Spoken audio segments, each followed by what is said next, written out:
vocês? Galera, eu sou Mário Martins, estarei aqui ministrando aula de Direito Administrativo com foco no edital da Polícia Militar do Estado da Bahia, né? Tanto eu quanto o professor de Direito Penal, o professor Anselmo Júnior, estaremos tanto no Facebook quanto no YouTube ministrando aulas, dando dicas extraordinárias, resolvendo questões para que você possa aí alcançar a tão sonhada aprovação. Pois bem, pessoal, primeiro tópico do edital de Direito Administrativo está lá: administração pública, conceito e princípio. E aí, existe um conceito, né, formado, um conceito que você possa decorar para levar para a prova? Pessoal, seguinte, existem inúmeros conceitos. Se você abrir um livro, está lá um conceito. Se você abrir outro livro, outro conceito de administração pública. Portanto, pessoal, meu conselho para vocês é entender o conceito, porque através do entendimento você poderá formular o seu conceito e levar a prova, né, acertar questões, entender melhor o assunto. Portanto, veja bem, a administração pública nada mais é do que a atividade exercida pelo Estado, e quando eu falo Estado aqui, leia-se agentes públicos, órgãos públicos, representantes públicos, inclusive os entes federativos, União, Estados, Distrito Federal, municípios, né? Então, é toda atividade exercida pelo Estado sob o regime de quê? De direito público, ou seja, alcançando aí interesses da coletividade, ou seja, é a atividade exercida pelo Estado para alcançar, atingir, satisfazer o interesse público. Certo, pessoal? Ah, Mário, uma dúvida.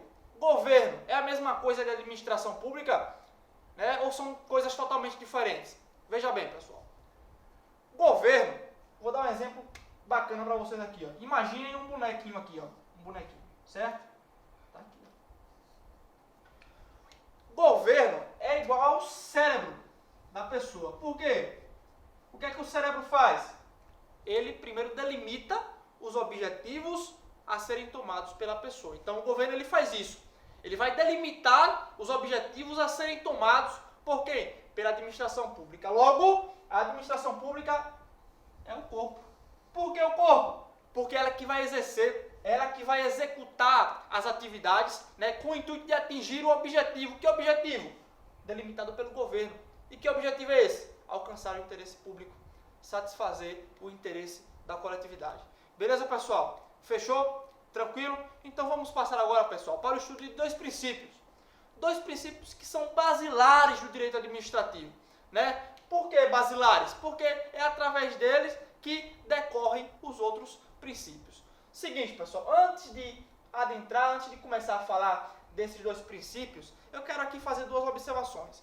Duas observações que eu julgo extremamente necessárias para que você possa entender melhor o conteúdo e não cair em nenhuma pegadinha na sua prova.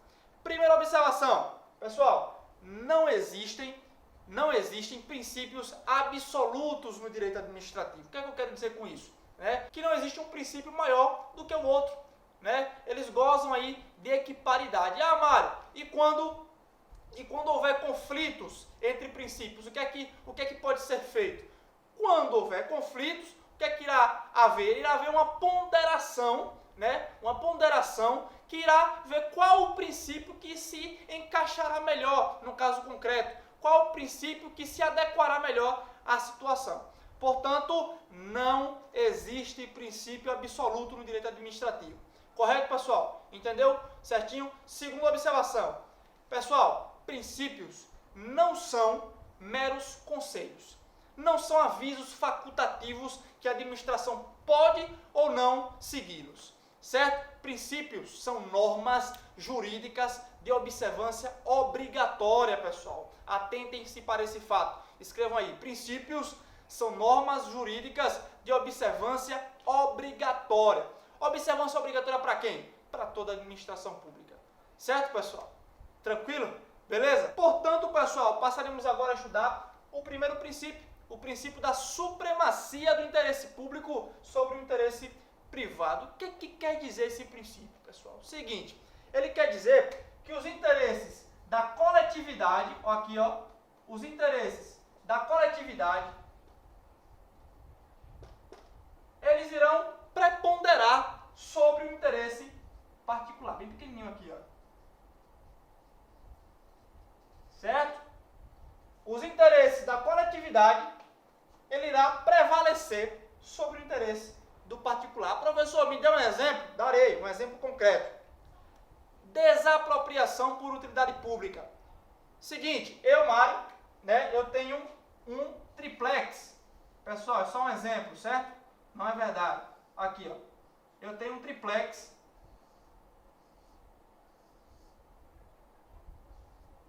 Triplex, né? Triplex bonito. E aí, a administração pública, né, o Estado, ele visualiza esse triplex e diz, cara, vou construir um hospital nesse triplex, no lugar desse triplex, né? Porque a região carece de hospital, né? Então eu vou construir um hospital nesse triplex. O triplex é meu. Eu posso chegar para a administração pública e dizer, não, meu patrão, aqui você não vai construir hospital nenhum. O triplex é meu, quem manda aqui sou eu. Eu posso fazer isso? Eu posso dizer isso? É claro que não. Dizer eu até posso, mas não vai adiantar de nada, porque o Estado vai desapropriar. Ah, Mário, quer dizer que o seu direito, né, será violado, o seu direito de propriedade será violado? Não, pessoal. Não, simplesmente porque, nesse caso, o interesse público irá prevalecer. Né? Qual o interesse maior? Né? O interesse da coletividade em ter um hospital ali naquela região que carece de hospitais, que necessita de um hospital ali, ou o meu interesse de permanecer no imóvel? Né? O que é que interessa mais a coletividade? É lógico que a construção de um hospital. Portanto, o interesse público, o interesse da coletividade irá prevalecer nesse caso. Em contrapartida, eu receberei uma indenização por conta da desapropriação. Certo, galera? Tranquilo? Outro exemplo é aí a interdição, né, de lanchonetes que não respeitam as regras de higiene, né? A administração vai lá e fecha o estabelecimento. É um caso de interesse público, né? A coletividade ela tem interesse na interdição desse estabelecimento. Certo, pessoal? Conseguiu aí visualizar? Portanto, passaremos agora ao estudo do princípio da indisponibilidade do interesse público. Antes, né, de falar desse princípio, voltando aqui para a supremacia do interesse público, né, vocês devem estar se perguntando, ah, Mário, a administração pública pode fazer o que quiser, pode fazer o que bem quiser, e é justamente esse princípio aqui, pessoal, que vai estabelecer limites à atuação administrativa. Né? Esse princípio da indisponibilidade do interesse público, ele irá trazer limites para a atuação do servidor público, para a atuação da administração pública. Veja bem, pessoal, no direito, quando a gente diz que fulano dispõe de algo, é porque ele detém a propriedade de algo. Quando a gente fala que ciclano não dispõe de algo, é porque ele não detém a propriedade de algo. Portanto, a administração pública, ela não dispõe do interesse público, não dispõe dos bens públicos. Né? Por quê? Porque o interesse público, os bens públicos são da coletividade. Né? A coletividade é a verdadeira titular do interesse público. Portanto, a administração pública ela é uma mera gestora. Né? Ela só faz gerir a máquina pública. Certo, pessoal? Tranquilo? Tanto é que um servidor público ele não pode transacionar nem renunciar a um direito a ele conferido pela administração. Ah, Mário, como assim? Explico. Vamos supor que eu, Mário, tenha uma dívida, né? Eu esteja devendo aí 50 mil reais de imposto ao Estado. Né? E aí eu me dirijo ao órgão público, né? E aí dou de cara lá com um servidor público muito solícito, que inclusive assistia aqui às aulas, né, pelo Facebook e pelo YouTube. Então chegando lá ele me conhece, ele diz, Mário, rapaz, eu lhe conheço, assisti seus vídeos, né? Vamos fazer o seguinte, quanto é a sua dívida? Eu digo, 50 mil. Ele fala, não, me pague 500 reais e tá tudo certo. Ele pode fazer isso? De jeito nenhum, pessoal. Por quê? Ele vai estar transacionando, fechando um acordo por fora. Ele vai estar renunciando a um direito da administração pública, que é o quê? Cobrar de mim um imposto. Portanto, ele estará onerando os cofres da administração pública. Ele estará abrindo mão de um direito público, abrindo mão do interesse público em detrimento do interesse particular, meu e dele. Indo de encontro ao princípio da indisponibilidade do interesse público. Certo, pessoal? Deu para entender aí? Tranquilo? Faz o seguinte, pessoal, o tempo está se esgotando. Ficamos hoje por aqui.